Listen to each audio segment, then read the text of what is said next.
Yeah, so a lot of times I think just understanding the 1x of what you're designing for.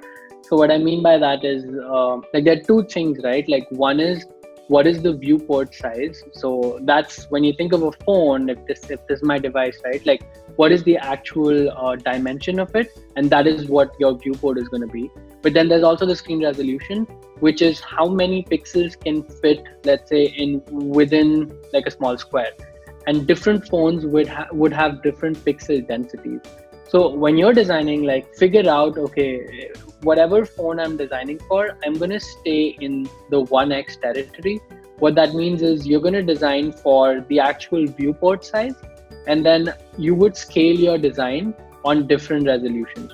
So if I am designing for a pixel, I would just take this entire dimension in my Figma or in my sketch file and just start there, and then your assets would be generated at a different density, and that is something you can hand off to your developers and they can work with it.